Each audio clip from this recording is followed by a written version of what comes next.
Someone doesn't text back. Not for an hour.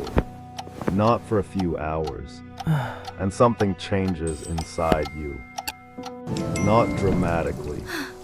Just a low, quiet shift. A kind of weight that wasn't there before. You tell yourself it doesn't matter. But something in you keeps checking. And keeps noticing that the answer still hasn't come. That reaction is older than texting. Older than phones. Older than language itself. And it has a name. Not in psychology textbooks, but in the oldest part of your nervous system. Your brain does not experience rejection as a social inconvenience.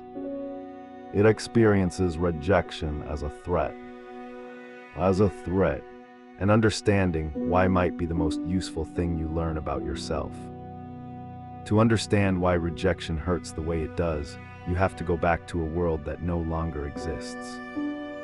For the vast majority of human evolutionary history, your ancestors lived in small, tight groups. Groups of perhaps 150 people. Groups where survival depended entirely on staying connected. You could not hunt large prey alone. You could not defend yourself alone. You could not raise children alone. Every single resource you needed, food, protection, warmth, came from the group. And here is the part that changes everything. Being rejected from that group was not embarrassing. It was potentially fatal. Not embarrassing, fatal. If your group turned against you, excluded you, ignored you, pushed you out, your chances of surviving dropped dramatically. Your brain learned this lesson across thousands of generations. And it built a system to protect you. Not a gentle warning system, an alarm. A powerful, urgent, impossible to ignore alarm. That alarm is still inside you.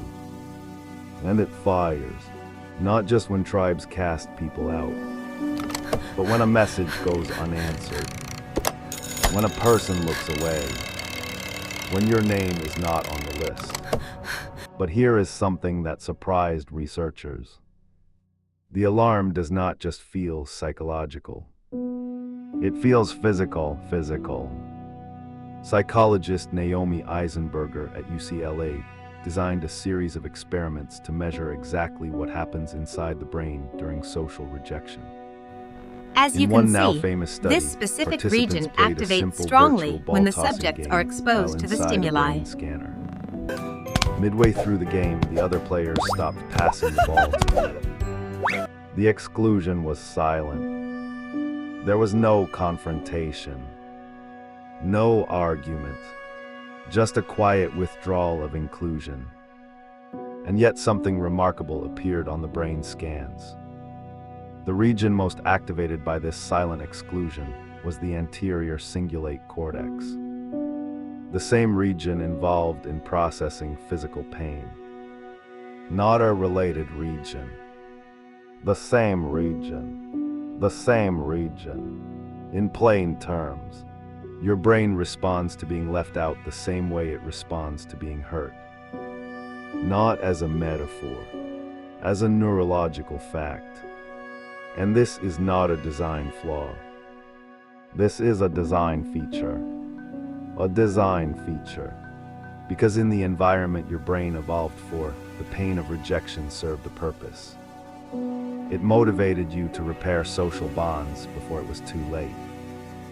If belonging to the group meant survival and rejection meant danger, then the most useful thing your brain could do was make rejection feel unbearable enough to act on. The pain was the message. Fix this now. But there is a stranger layer here.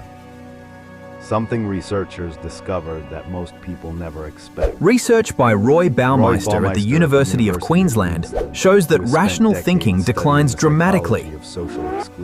Research by Roy Baumeister at the University of Queensland. It temporarily reduces a person's capacity for rational thinking. Cognitive performance declines. Self-regulation weakens. People become more impulsive, more defensive, less able to think clearly. In the ancestral environment, this may have made sense. A social threat required immediate, emotionally driven action. Not calm analysis, but in a modern environment, where the rejection comes from a dating app match who stopped responding, where the exclusion is a group chat you were not added to. That same emergency response still fires, and your thinking still clouds. The fire Now is imagine warm standing tonight. at the edge of the Yes, tribe's camp and the hunting was 40,000 good years today. We ago. The eat fire well. is burning. The fire The is group is warm talking tonight. and laughing. Yes. We should move And then closer. slowly, you notice the conversation. Yeah, turn away let's from keep the warmth between us. you. That people's eyes no longer find yours. We should move closer. That the circle has quietly, imperceptibly Yeah, let's keep the tightened, warmth between us. and you are standing just outside it. That sensation would not be mild discomfort. That sensation would be your entire survival system activating. Every part of your brain focused on one urgent problem. Restore belonging now. Because the alternative in that world was not loneliness. It was death. Your nervous system does not know the difference between that camp and the present moment. It does not understand that the unanswered message is not a tribe signaling abandonment. It processes the signal the same way, with the same urgency, the same weight. But here is the counterintuitive part. The part most people never consider. Rejection sensitivity, the tendency to feel social rejection deeply and quickly, is not simply a weakness. In evolutionary terms, it may have been one of the most useful traits a social creature could possess. The individuals who detected social threats early, who noticed the subtle signs of exclusion before they became permanent, had time to respond. Time to repair relationships. Time to restore standing within the group before the cost became catastrophic. Feeling rejection deeply was not a liability. It was a monitoring system. A monitoring system. A finely tuned social radar built over millions of years to keep you connected to the group that kept you alive. The problem is not the radar itself. The problem is the environment it is now operating in. Because in the modern world, the signals it was built to detect look completely different from the threats it was built to prevent. Being left on read by someone you just met. Not being invited to an event you barely cared about. Receiving fewer likes than you expected. These are not survival threats, but your brain cannot fully distinguish between them and the ancient signal they resemble. Research published in Psychological Science found that after experiencing rejection, your brain enters a heightened social scanning mode. More alert to ambiguous signals. More likely to interpret neutral behavior as potentially hostile. I assure In the you, ancestral that is exactly environment, how this it made happened by the perfect river. sense. But your Once story belonging felt changes uncertain, every time you the tell it. smartest response I was to assure watch you, every that is single exactly face, how it happened by the river. to read every face, But your story changes every gesture, time you... every pause in conversation. But in modern life, this hypervigilance can create a cycle. Rejection increases sensitivity. Sensitivity increases the likelihood of perceiving further rejection. And the loop continues. Not because the threat is real, but because the brain is doing precisely what it evolved to do. Protecting you at any cost.